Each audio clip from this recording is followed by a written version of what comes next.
kemarin dia datang di sini, hari-hari kita ganti payung. Tidak ada nama. Tidak ada nama.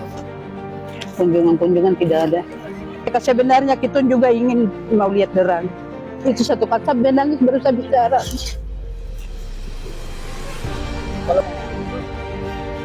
Wapres sampai Presiden Jokowi datang juga tidak ada.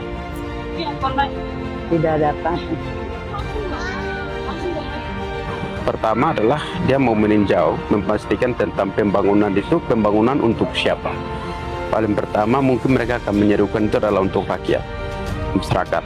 Tapi kita lihat dari fenomena fakta yang ada, misalnya bandara, kemudian pelabuhan, juga pusat pemerintahan, itu tempat mainnya para oligark yang menghubungkan kepentingan mereka itu bisa terakses sampai ke wilayah-wilayah di seluruh tanah Papua. Jadi kita lihat ini ada di balik jargon politik tentang pembangunan, pemerataan dan kesejahteraan itu justru hanya memperkuat status kepentingan mereka itu tetap subur di sini.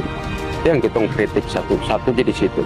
Yang kedua, tujuan mereka, tujuan dia wakil presiden datang ke sini, ini dalam situasi yang Papua sedang memerlukan, harus ada pemulihan terhadap situasi buramnya hak asasi manusia semakin belum selesai. Terakhirnya kan kita lihat di puncak Papua ini kan anak dan perempuan yang mengalami korbannya luar biasa, begitu juga di Dayai itu masyarakat sipil yang juga jadi korban yang belum selesai ditangani oleh Republik Indonesia. Karena itu kita mengharap dia datang bisa menyentuh itu juga. Karena dari waktu ke waktu, dari bapaknya sebagai presiden juga, dia kunjungi, tapi potretan apa yang mengalami perubahan di sini. Jargonnya sama selalu, ingin membangun soal keadilan, pemerataan, tapi kita masih melihat pembahasan itu tetap sama sampai hari ini. Sehingga kami berharap kunjungan itu bisa membawa perubahan untuk terutama soal kemanusiaan. Terutama lagi soal akar konflik sejarah Papua. Dia harus berani untuk kunjungi ke akar konflik itu supaya situasi keamanan soal damai itu tetap tercipta. Seharusnya momentum ini harus digunakan dengan baik. Mesti ada agenda lain seperti membicarakan juga soal keamanan di Papua Tengah. Kemudian terutama itu masalah berdarah di Dogiai, misalnya 11 orang dapat tembak, itu masyarakat adat yang meninggal. Kemudian dengan momentum ini seharusnya dibicarakan juga masalah di Puncak Jaya yang hari ini 8 orang korban, yang lain masih di rumah sakit. Itu semua masyarakat adat yang korban.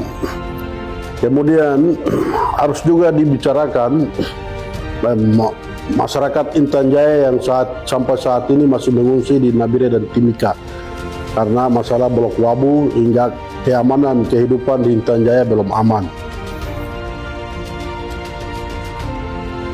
Harapannya itu adalah idealnya itu sebuah daerah otonom baru itu untuk percepatan pembangunan. Tetapi faktanya di Papua Tengah hari ini di 6 kabupaten di pegunungan ini masih berkonflik.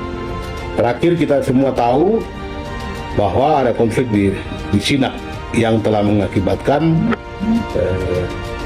korban, ya, ada penembakan terhadap masyarakat sipil, ibu-ibu dan anak-anak.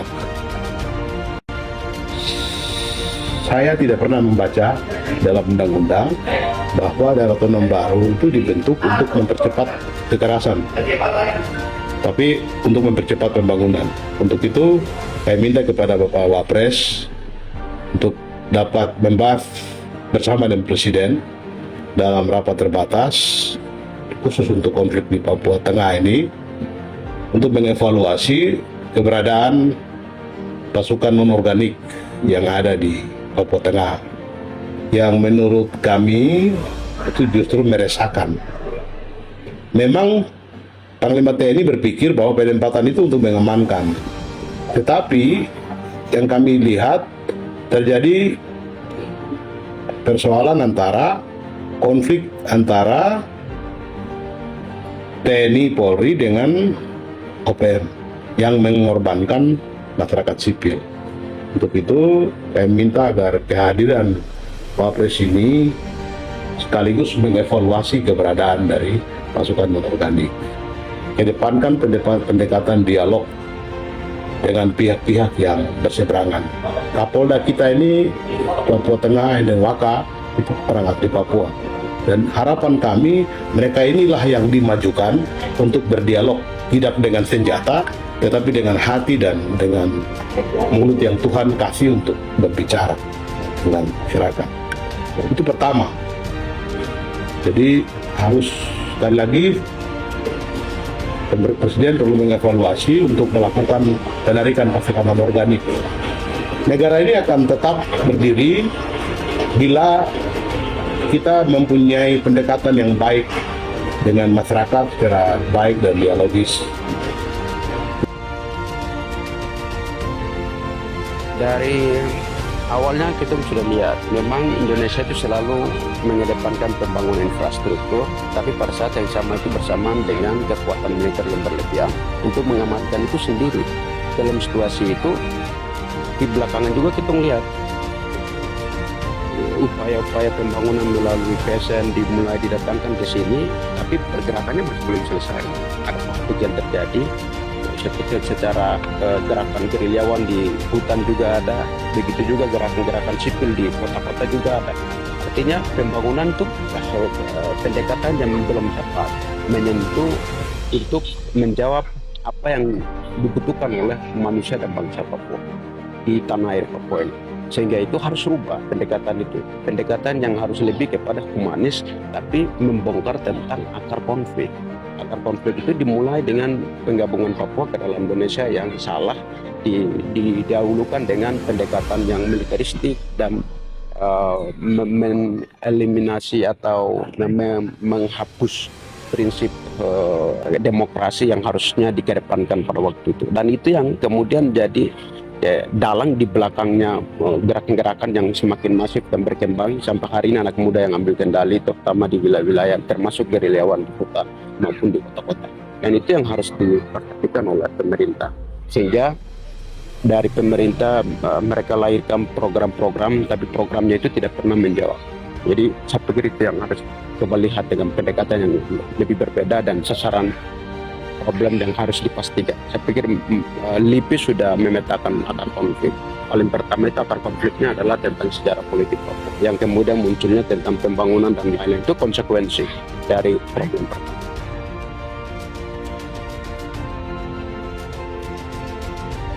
Jadi kalau kunjungan presiden itu hanya 3 poin, 3 agenda, mau kunjungi kantor pemerintahan pusat, mau kunjungi pelabuhan, mau kunjungi bandara, berarti kenapa tidak mau bicara tentang masalah keamanan di Papua Tengah? Kenapa tidak mau bicara tentang manusia-manusia di Papua yang sampai saat ini belum aman?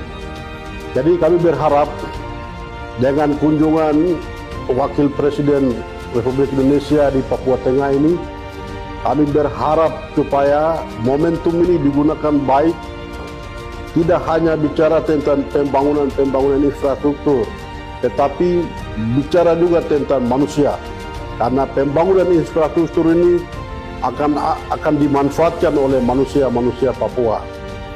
Jadi itu kami pesan, kalau tidak dibicarakan tentang masalah keamanan dan masalah manusia di Papua Tengah, maka itu percuma. Kami anggap percuma Wakil Presiden mau datang sampai berapa kali, itu tidak dampak positif bagi masyarakat di Papua Tengah ini, karena kehidupan masyarakat Papua Tengah misalnya Kabupaten Dogiai, Intan Jaya, Puncak Jaya masih konflik. Jadi momentum ini mesti digunakan membicarakan masalah-masalah kekerasan yang terus terjadi di Papua Tengah.